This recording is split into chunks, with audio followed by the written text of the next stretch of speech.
good afternoon. If you're listening and watching live, if you're enjoying the podcast, probably nothing has changed, but we're coming at you around 3 p.m. Central Time on the Striker Texas MLS podcast. You'd think I'd be a little more caffeinated than usual. It's not the morning. I'm not wiping sleep out of my eye, but no, I'm still fumbling over my words. It's because of the travel, I think, back from Portland, Oregon, where I saw FC Dallas draw 1-1 with the Timbers. We'll get into that game later in the show, but right now, Victor Araiza is with us in Houston, and Chris Bills is with us from the Twin Cities over at All-Star. Chris, what's up, man? How's the vibe in the great White North? I guess it's probably not that cold. But. It's good. I forgot my sunscreen, though, going out to training. I'm feeling a little bit pink. I guess I didn't wear a hat as I've been getting so used to doing in Texas. So anyway, get over the pale skin jokes here, but it's great. It's great. It's I love the Twin Cities, and waking up this morning and having to put on a jacket was feeling I haven't had in quite a while, and getting out to training and seeing all those guys come out. It is kind of real to see, just the, star after star after star walk through the door and go out to the training pitch and, getting a chance to talk to Sebastian Driussi a little bit at length. That, he's definitely got some good vibes about him, feeling, recognized to be here at his first All-Star game. Yeah, obviously, I was going to go real quick and say, I'm sure John and I like this format, but are you a big fan of MLS versus Liga MX? I am. I love it. I love it because for me, as and like you said, John, you and John, for anybody who's listening, and I'm more of like your normal MLS fan who doesn't really pay ton of close attention to Liga MX. I mean, I'll watch the big games, I'll watch the finals, but this is a chance for me to kind of like tap in and listening to Chicharito talk, passionately about to be playing for an MLS All-Star team against the league that sort of built him in some ways. He wasn't, and he said he wasn't there for a long time, but it was the kind of the basis for his professional soccer career, and a chance to get on that stage. And he was talking about Mexican soccer in the United States that are primarily Liga MX fans, and what it's going to take for them to start respecting MLS on the same level. And all of those storylines are very rich to me, and I think that it's genuine, right? Like, I don't think and John, you were there with me last year, and I don't, I felt like it was a genuine competition. Like, these guys cared about who was going to win this game, and I think that's the most fun part about it, is that these guys do care, and I don't think we've always had that in the All-Star game, and I hope that this format can continue for a long time, because I think it's only going to build.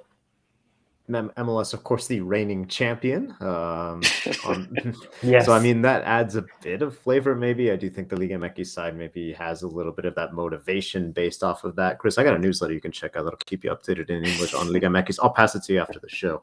The link for that, it's pretty good writer. So I'm a subscriber. Okay, good. Yeah. The other thing on that, I think that having a chance to talk to Michaela Giannone and some of the other press that are here, and being introduced to some Mexican press, is that they are kind of focused on that idea that MLS won last year, and of course the Seattle Sounders won Champions League. So like, they're treating this as like, and I think that like the MS guys who have only been in season for 3 weeks, I think it's kind of like, whoa, like, but I think that is a storyline coming in here, that MLS won it last year. Michele is my boy. I heard him on Extra Time, sort of advancing that narrative.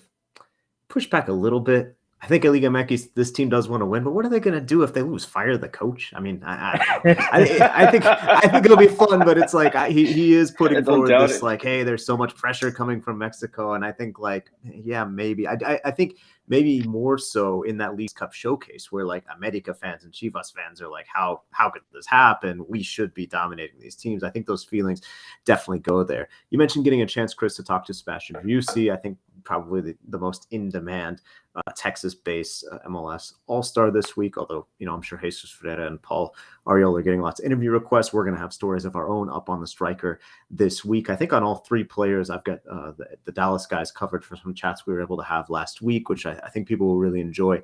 Aside of both players, I'm not sure we get to see too often.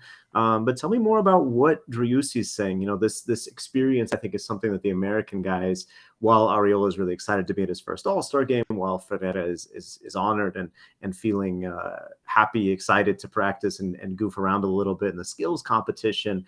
American guys growing up, they understand the concept of this game. Driussi maybe has to learn a little bit more, but you mentioned, hey, he's happy to get accolades. We all think, and the game this weekend against San Jose did nothing to sort of discourage us from the thought that he will get more accolades this season individually in the form of the MLS Most Valuable Player Award. But what is he saying about being at the All-Star game and getting this individual recognition that maybe he was missing last year, arriving late on a team that wasn't performing? Right. Yeah. I think that this is kind of a new thing for him. He's still kind of learning what this format's going to be. And, I caught him at the early part of this week where, he just got to training. He's out here with some guys that he's played against, but, guys that, he said Carlos Vela is, somebody that he's excited to kind of pick his brain and spend some time around. I did notice that, he got out and they were doing the little warm-up drills, and that was kind of the group he was kind of hanging with, kind of a bit with Carlos Vela and some of the other guys. And I think that is a cool aspect for him. And the cool thing I think about talking to him and the just kind of the vibe that I get from him is that he is kind of taking everything in the moment, right? Like he's not super caught up in the narrative, although he's aware and he certainly wants to win MVP. He certainly wants to take Austin deep into a playoff run. But I think he's just focused on the here and now. And, I think it's great that I talked to him a little bit. He's had a little bit of a groin injury that's kind of popped up over the last week and a half. So it's in the actual game. He said it's feeling so, and obviously, he wants to participate, so he's going to be out and he'll do a little practice for the skills challenge later today. We'll see, what he's got, up his sleeves or up his shorts, if you were, for the skills challenge tomorrow. So excited to see Driussi on the main stage. And I thought it was a little surprising that he wasn't more in demand with the media today. We had sort of these little breakout scrums, and I was able to kind of pull him aside for 5 or 6 minutes pretty much on my own. I think there was one other reporter from MLS that jumped in, thankfully with a little bit better Spanish, some good questions that got him thinking a little bit. But I've had fun getting to know Driussi, the person, a little bit better, and having him sort of work with me on my Spanish a bit. Driussi, the player, unbelievable in that 3-3 draw for Austin FC. Just one of the many standout stats. I think everyone knows he scored 2 goals, 10 dribbles. 10 dribbles in this match. That's a number you don't really see very often. If you're tracking that stat, even to attempt that many is rather rare. I think he might have had three nutmegs. He at least had 2 in this match, but I think he had 3. Yeah, and it was nuts. It's pretty wild. But also a bit wild, Chris, that Austin once again gets into a game like this. This looked a little bit more like 2021 Austin FC as far as the defending. Nothing against Paul Marie's goal, maybe goal of the season. It was a really, really good goal, but Austin FC can't be happy to let some points go again.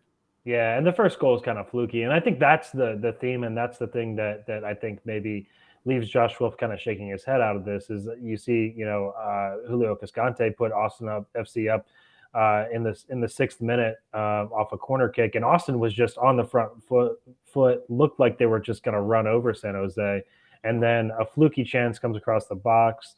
Kikanovic sort of scuffs a weird cross that he's trying to trap it, and it comes off and sort of loops over Brad Stuver's head, and all of a sudden it seemed like Austin just kind of, it's not abandoned what was bringing them so much success early in the match, which is this positional, very disciplined game, and they let the game become stretched, and they sort of played right into San Jose's hands, and it was really exciting to watch and really made for some really fun back and forth. Essentially came out ahead 3-2 at halftime on some 2 individual. Well, the first goal was a great team goal. Great job by Ethan Finley to play the ball back across the box, and then Sebastian Driussi, had Diego Fuguna ducking for cover inside the net, hoping to nail him in the head, because he put a lot of power behind that shot. And then the second goal from Sebastian Driussi is maybe my favorite of all the goals he scored for Austin FC. It was just it was amazing the way that, first of all, when he comes driving through the middle of a defense, and you can see that he knows he's going to be able to get himself in a spot where he's got a chance to score. I think Danny Pereira put it well. He sees Driussi take off through the middle, number 7 take off through the middle, and he's like, "Oh, that's a goal," and that's the belief that this team has in him. But when he got Judson, the San Jose defensive midfielder, made a great sliding tackle to sweep the ball out from under him, and you kind of thought, 99 times out of 100, I think that play would be over, and the ball is sort of squirting out of bounds. Driussi's weight's taking him the wrong way, and he steps over Judson. He's had less than a second to process what's happening, and the ball's been swept out from underneath him, and then he banks the ball off the post, and then takes a step over Judson, clears himself, and puts the second touch. It's an incredible piece of skill. He did say, and I was a little disappointed that he didn't try and claim this, but I was trying to play up the fact that he used the post purposefully. Yeah, I don't think he meant that. I don't think he meant it, but he said he didn't mean it. But I was hoping that he did. Confirmed. It was a little bit of futsal. I understand and appreciate the fact that you've kind of fallen back on Driussi praise, but my question was, it's got to hurt to again leave some points on the table at Q2 Stadium. They concede late. Should Austin FC fans be concerned about home form, about late slippage, or is it just a blip toward something bigger? I think that there is somewhat cause for concern, and the concern is, yes, letting games slip, but I think it's for me, the concern is that they, for whatever reason, playing at home, they seem to be almost like a little too comfortable. It's like they almost need a little bit of spice. They need a little bit of, ooh, we're going on the road, we're going to take some points, or ooh, Andrew Weeby hates us. That kind of like, that's been their motivation all year. He's in Minnesota. You could probably call him up and tell him. You could tell Austin FC needs him to keep hating. Look, like he's probably willing. To me, that's everyone has a price. That's the key to the end of the season is can they live, or can they continue to thrive when I think a lot of the MLS world, as their teams get a list team and treating Austin as, the favorite and the team that they want, at least that's what I hear, as a lot of people are like into the Austin FC story. They want to know what it is that's making this team so good.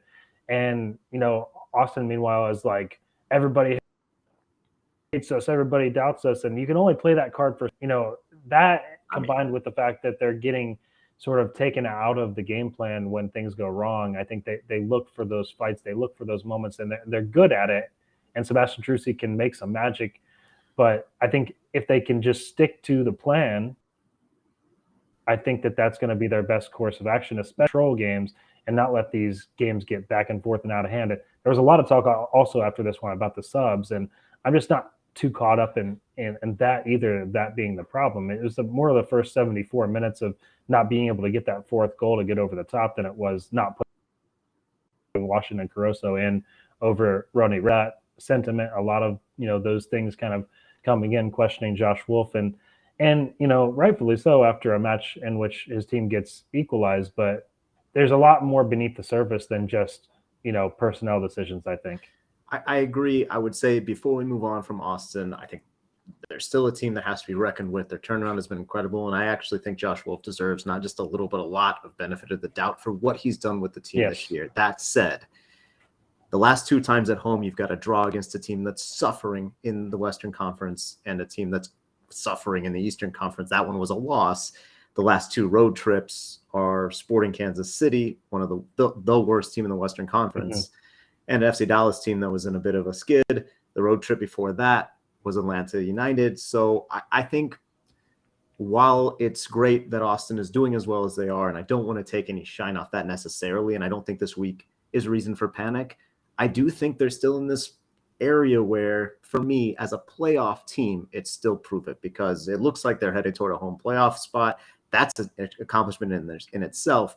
But if this is the form that they put on the field at Q2 Stadium in a playoff game against a team that's going to be hungry and have that playoff know-how, like the Portland Timbers, like the Seattle Sounders, both of those are the types of teams that could be coming to Texas for the playoffs.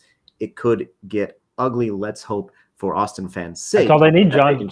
Clip that out and put it on social media. That's all they need. They're still doubters in this Austin FC. Hey man, if I'm, look, there's worse people to be than the new Andrew Wiebe. Let's talk about the Houston Dynamo, the last team that Austin played and won against at home, if I'm not mistaken. The Dynamo, Victor, man, Friday night against Vancouver Whitecaps, you're like, okay, this is a tough one. Artificial turf, difficult place to play, Dynamo on a skid. And it looked like they were going to win it until it was very clear that they weren't. What the heck happened? Yeah, and look, in the normal situations, you probably Vancouver's got a lot of players out. They had, I think, about 5 or 6 players out to COVID.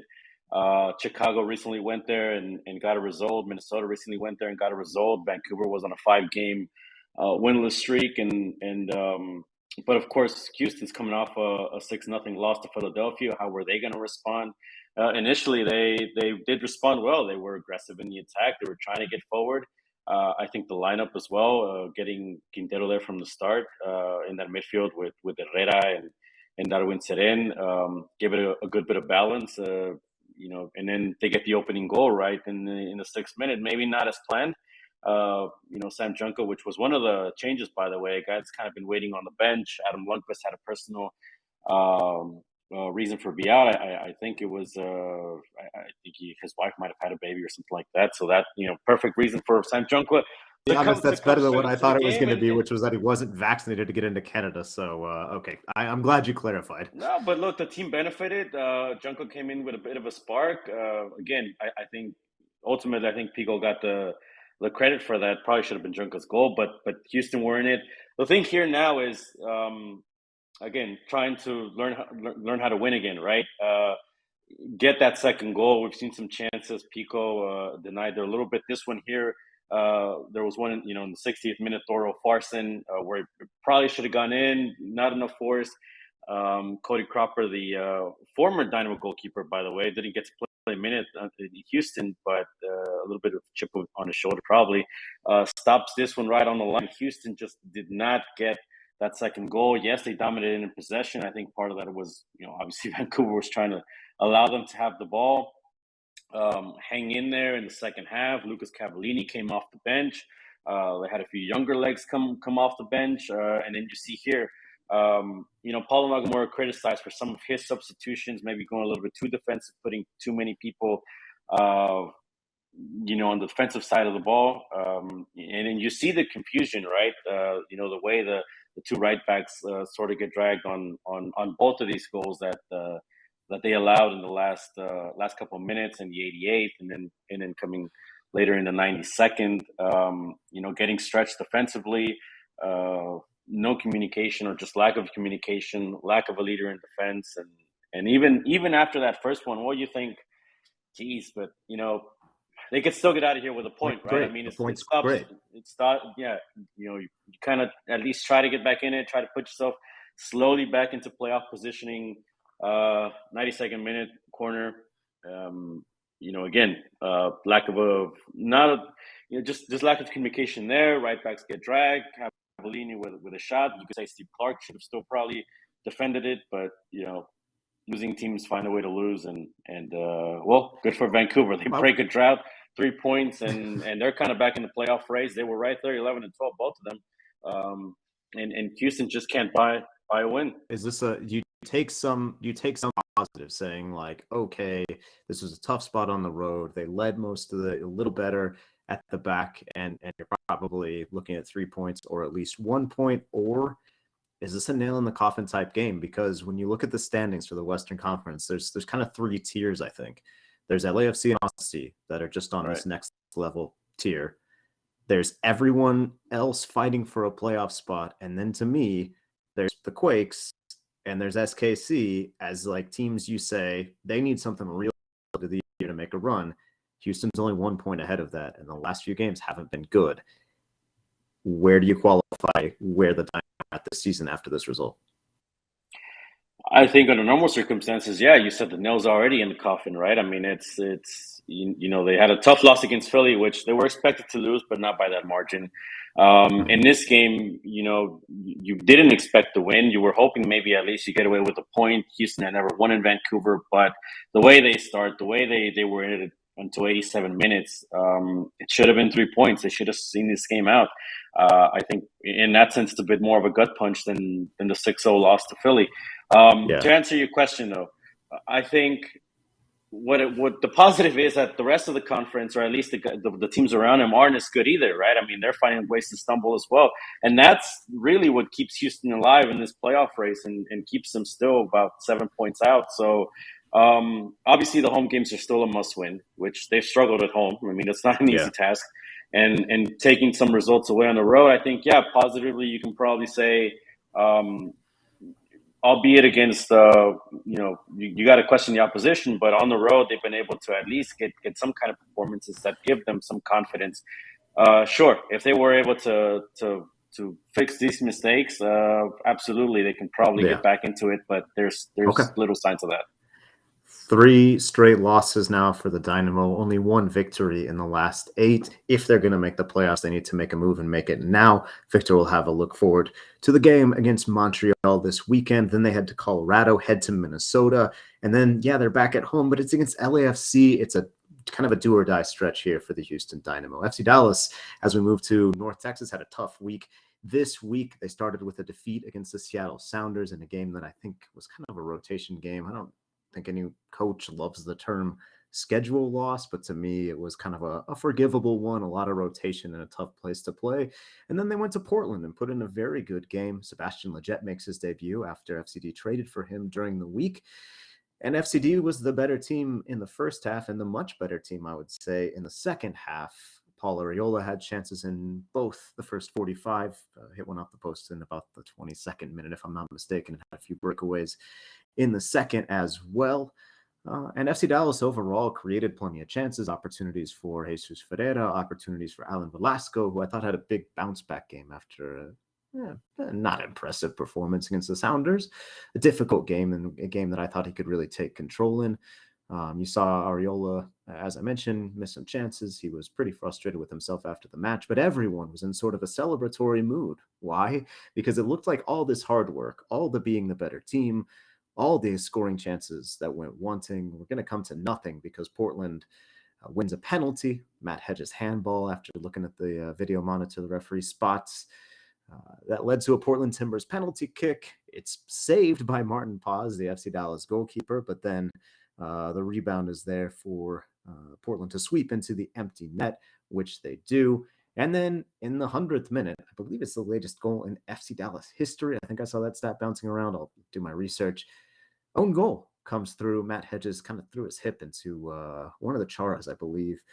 It goes off the head into the net. Nico Estevez runs a good 40 meters to celebrate with his team. He said after the match that he just was excited because he felt like it would have been really unfair if his team lost this game. And I have to agree, as I said, I think this was a really good performance from FCD in a tough spot, artificial turf. You've been on the road for a while. Lletget has to come in because Paxton Pomykal is injured. Siki Nsavale unable to go a full 90 right now as they try and diagnose what's going on with his stomach issues. He's been throwing up, just to put it bluntly, during games, and they're not 100% sure why. He looked great in the second 45 against the Timbers, and FC Dallas, as I mentioned, I thought looked pretty darn good as well.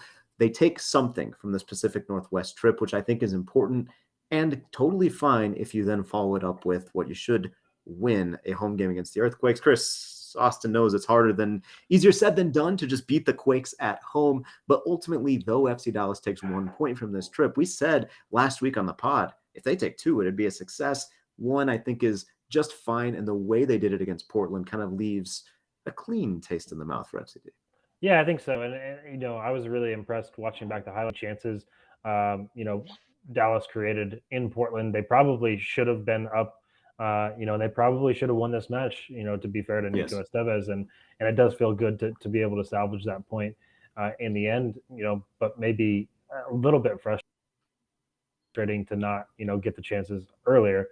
The other thing that I was surprised about from this game, and maybe, we should talk a little bit about Sebastian Lletget, because I think this was a massive signing by FC Dallas. But man, the dude was barely off the plane, and you throw him out there in the mix. Yeah. Like I mean, he had a good performance, and but after all this, how slowly Josh Wolf mixes guys in to his rotation, I think it's just another dichotomy between Estevez. Not to get back to being the Austin guy, but I think that it is an interesting thing to talk about. Well, and especially because those guys are so similar in the way they think about the game. Estevez, and you can read more on the striker. I talked to Sebastian, I talked to Paul Arriola, I talked to Nico Estevez about his adaptation, about Lletget's adaptation. And Estevez said, essentially, there are two things. One, they needed him. Pomykal picked up a knock. The team isn't too worried about it. They think he's going to be back on the field either for the next game or the one after that. Everything seems to be fine. It's not a panic situation, but they couldn't play him on the turf of Providence Park on Saturday. And with Nsabeling dealing with this stomach thing, and Facundo Quignon not making the trip because of an adductor injury that he suffered, the midfield was thin. And so the fact that they reinforced the midfield, which we didn't necessarily spotlight as a position of need, I think speaks to the fact that while FC Dallas might not be thinking win MLS Cup now, they are thinking contend now and look to the future. Some of the other targets that FC Dallas had this transfer window were players who were only going to be short-term rentals, essentially. I'm thinking about Richie Larea, but a couple other names that popped up were only going to be available on loan through the end of the season or through the end of the European season. And FCD wants to build more long-term. Lletget will be with the team until the end of 2023. And then, of course, I'm not sure if I don't think he's under club control because of how long he's been in the league, but it's definitely an opportunity to woo him, to convince him that Dallas is where he wants to be.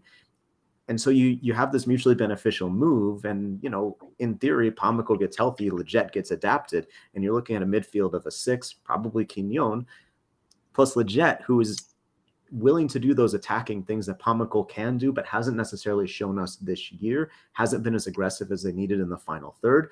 That's fine if he's kind of the intermediate 8 in that 2-8 system, and Lletget is the one that's getting forward more often, making more things happen. Plus, look, Pomykal is still in a lot of ways learning, right? And so I think to have Lletget, a guy who might make the U.S. national team roster, who certainly has plenty of experience in MLS with the national team, he's a great guy to sort of give, those little words, those little thoughts that can spark something in a player like Pomykal, who I think can make a difference. So it wasn't necessarily the move that we said, FC Dallas has to add a 2-way midfielder. Before the season, we said that seeking Nsabeling's breakout year, Brandon Cervania with some decent performances and made maybe the 6 and right back still is the positions you're looking at most for FCD as the question marks. I know there's some doubt about center back too, but ultimately that move for Lletget, and doing it with allocation money, which then they get a little bit back in the sort of weird MLS world trading for order and stuff. Basically getting Lletget for not nothing, but general allocation money, $300,000 this year, $300,000 next year. It's a savvy move from a team that is starting to make more and more savvy moves. We've only got a minute here, guys. Oh, actually, this is it. We got to go. I got to get out of here. We'll talk about the best thing we ate this week, last week, and all the other weeks next week on the Striker Texas MLS podcast. We should be back at our time of 10 a.m. on Monday, appointment viewing. If you listen to the podcast, we love you. Maybe drop a 5-star review if you're feeling salty.